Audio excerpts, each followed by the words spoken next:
All right, so I want to show you how to link up a Google Sheet to your Google form. Earlier I showed you how to unlink it. So you'll go to responses here, and you'll see the plus sign. That's to create a spreadsheet.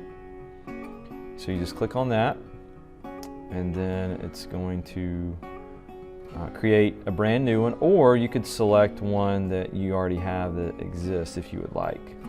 So I'm just going to create a new one, and it's linking. Takes just a second. And now I have all of my questions for the quiz test right here. And then a lot of times what I like to do, because I have multiple spreadsheets in just one Google form for the test, and I'll put the year that I'm taking this. So it helps me. So, all right, hope that helps. Good luck.